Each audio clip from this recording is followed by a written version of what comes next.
नमस्कार दोस्तों, मैं आर के स्टडी 95 चैनल से आपका बहुत बहुत स्वागत करता हूं। दोस्तों, इंतज़ार करने वालों को सिर्फ उतना ही मिलता है जितना कोशिश करने वाले छोड़ देते हैं।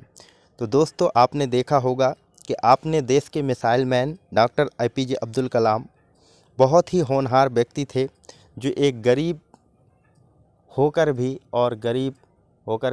और कई जगह पेपर बेच करके उन्होंने पढ़ाई की और देश के राष्ट्रपति भी रहे और बहुत ही अच्छे अच्छे काम किए, जैसे मिसाइलें बनाई। तो उसी तरह दोस्तों, हमको भी कोई अच्छा ही काम करना है और उनको तत्परता से करना है।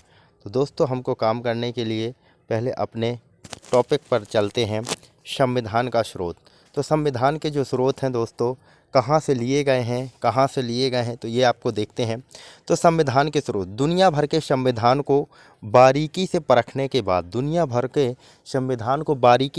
के बाद बाबा जी भीमराव अंबेडकर कौन थे? बाबा साहब भीमराव अंबेडकर ने भारतीय संविधान का मसौदा तैयार किया। तो भीमराव अंबेडकर जी साहब थे और उन्होंने क्या किया, संविधान का मसौदा तैयार किया। और भारतीय संविधान के अनेक देशी और विदेशी स्रोत हैं। तो मसौदा तैयार किया, तो इसमें क्या थे, देशी स्रोत थे और कुछ विदेशी स्रोत थे। तो देशी स्रोत की बात की जाए तो देशी स्रोत में दोस्तों, भारतीय संविधान का सबसे अधिक प्रभाव भारतीय शासन अधिनियम जो 1935 का था, उसका प्रभाव पड़ा। भारतीय संविधान के 395 अनुच्छेदों में से लगभग 250 जो अनुच्छेद थे वो देशी स्रोतों से लिए गए थे। यानी लगभग कहा जाए तो 60% जो संविधान है वो देशी स्रोतों का है। और विदेशी स्रोतों में America, Britain, Australia, Ireland, Germany, Canada, दक्षिण अफ्रीका, रूस और जापान, इन देशों से क्या लिया गया है, विदेशी स्रोत। तो विदेशी स्रोतों से भी कुछ हमारे संविधान में बनाया गया है। तो आगे चलते हैं दोस्तों, आगे क्या है, संविधान के मूल विचारों पर किसी देश का पेटेंट नहीं है। क्या है, संविधान के मूल विचारों पर किसी देश का पेटेंट नहीं है। इसमें सबसे अच्छे विचारों को लिया जा सकता है, ये भीमराव अंबेडकर का कहना है। इसमें सबसे अच्छे विचारों को लिया जा सकता है। संविधान के विदेशी स्रोत, तो देशी स्रोत तो अपन जान गए, शासन अधिनियम 1935 के अनुसार लिए गए हैं। और जो विदेशी स्रोत हैं उनको अपन एक एक करके पढ़ते हैं। ये अपने भीमराव अंबेडकर जी हैं। कौन है? भीमराव अंबेडकर जी हैं, बाबा साहब हैं। तो ब्रिटेन से क्या लिया गया? संसदीय प्रणाली। क्या लिया गया दोस्तों? संसदीय प्रणाली और एकल नागरिकता। क्या लिया गया? संसदीय प्रणाली और एकल नागरिकता। तो ब्रिटेन से हमने दो ही इम्पोर्टेंट फैक्ट लिए हैं, संसदीय प्रणाली और एकल नागरिकता। और इसके बाद क्या है, ब्रिटेन के बाद अपन चलते हैं अन्य देश पर। जो दूसरा देश है संयुक्त राज्य अमेरिका। संयुक्त राज्य अमेरिका से क्या लिया गया है? मौलिक अधिकार लिया गया है। क्या लिया गया है दोस्तों? मौलिक अधिकार। क्या लिया गया है? मौलिक अधिकार। मतलब एक तरह से संयुक्त राज्य अमेरिका देश का मतलब विश्व में सबसे होनहार व्यक्ति था। वहाँ से हमने कुछ चीज़ें बहुत ही महत्वपूर्ण ली। हमने कहा कि हमको अधिकार दे दीजिए, और बड़ी चीज़ जो भी बड़ी बड़ी चीज़ें हैं वो ले ली।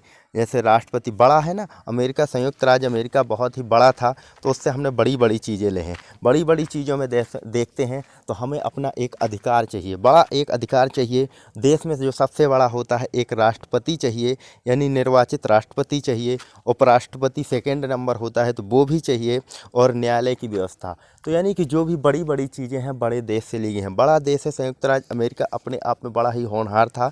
इसकी वजह से वहाँ से जो भी चीज़ें हैं बड़ी बड़ी ली हैं, राष्ट्रपति, उपराष्ट्रपति, मौलिक अधिकार, न्यायपालिका की व्यवस्था। तो मैं आशा करता हूँ दोस्तों, आपको ये बिल्कुल ही याद हो गया होगा। यहीं पर संयुक्त राज्य अमेरिका से बड़ी चीज़ें ली गई हैं। बड़ी चीज़ों में आपका देश का सबसे बड़ा राष्ट्रपति होता है, उपराष्ट्रपति होता है, न्यायालय की व्यवस्था होती है। तो न्यायालय भी आप जानते हैं, सुप्रीम कोर्ट जिसे कहते हैं, वो न्यायालय की व्यवस्था यहीं से ली गई है। और आगे दोस्तों चलते हैं आयरलैंड। आयरलैंड से क्या लिया गया है दोस्तों? आयरलैंड से राज्य के नीति निदेशक तत्व। क्या लिए गए हैं? नीति निदेशक तत्व। और राज्यसभा में क्या लिया गया है? राज्यसभा में राष्ट्रपति द्वारा सदस्यों का नामांकन। क्या है? राष्ट्रपति द्वारा जो सदस्यों का नामांकन है, तो वो अपना आयरलैंड से लिया गया है। कहाँ से लिया गया है? आयरलैंड से। फिर इसके बाद चलते हैं अपन भारतीय संविधान के विदेशी स्रोतों में जर्मनी चलते हैं। तो जर्मनी में क्या चल रहा था, जर्मनी के में आयरलैंड क्या था, आपातकाल चल रहा था। क्या चल रहा था, आपातकाल। तो वहाँ से क्या है, आपातकाल अपन ने चुरा लिया है। क्या चुरा लिया दोस्तों, वहाँ से आपातकाल को चोरी कर लिया है। और इसके बाद अपना आता है जापान। जापान से अपन ने बनाई है विधि। क्या बनाई है दोस्तों, विधि। विधि द्वारा स्थापित प्रक्रिया कहाँ से ली है, जापान से। विधि द्वारा स्थापित जो प्रक्रिया है जापान से ली गई है। और इसके बाद दक्षिण अफ्रीका। दक्षिण अफ्रीका क्या है, दक्षिण अफ्रीका अपने देखा जाए तो मतलब क्रिकेट टीम अपन देखते हैं तो क्रिकेट टीम सबसे अच्छी टीम है दक्षिण अफ्रीका, लेकिन आज तक वो वर्ल्ड कप नहीं जीत पाई दोस्तों। क्या नहीं जीत पाई, वर्ल्ड कप। तो वहाँ क्या है, कुछ संशोधन करने की ज़रूरत है। तो दक्षिण अफ्रीका में अपनी प्लेयर्स पे कुछ संशोधन करने की ज़रूरत है। आपने इसलिए वहाँ से संविधान संशोधन लिया गया है। क्या लिया गया है, हम तो यहीं से याद करेंगे कि दक्षिण अफ्रीका को अपनी टीम में संशोधन करने की ज़रूरत है। तो वहाँ से हमने क्या लिया है, संविधान संशोधन। और ऑस्ट्रेलिया, ऑस्ट्रेलिया से क्या किया है, समवर्ती सूची का विभाजन। ऑस्ट्रेलिया से क्या लिया गया है दोस्तों, समवर्ती सूची का विभाजन। समवर्ती सूची में कुछ विषय लिखे गए हुए हैं जिन पर राज्य और केंद्र दोनों ही कानून बना सकते हैं, जैसे स्वास्थ्य और शिक्षा। तो आप समवर्ती सूची समझ गए होंगे। समवर्ती सूची में दोनों विषय आ जाते हैं, राज्य और केंद्र। तो उसमें दोनों कानून बना सकते हैं, ठीक है। तो स्वास्थ्य हो गया, शिक्षा हो गया, जो भी चीज़ें हैं दोनों पर हो डिपेंड करती हैं। तो वो चीज़ें आपकी कहाँ से, ऑस्ट्रेलिया से ली गई समवर्ती सूची। तो बस इतने ही इम्पोर्टेंट फैक्ट थे जो मैंने आपको बता दिए। और दोस्तों मैं यहीं पर अपनी वाणी को विराम देता हूँ। और दोस्तों यदि आपको ये स्टडी बेस्ट लगती हो तो आप दोस्तों अपने दोस्तों तक पहुंचाएं और चैनल को लाइक करें और सब्सक्राइब कर लें। जो यदि आपने चैनल को सब्सक्राइब ना किया तो सब्सक्राइब कर लें और दोस्तों लाइक करना ना भूलें। धन्यवाद दोस्तों।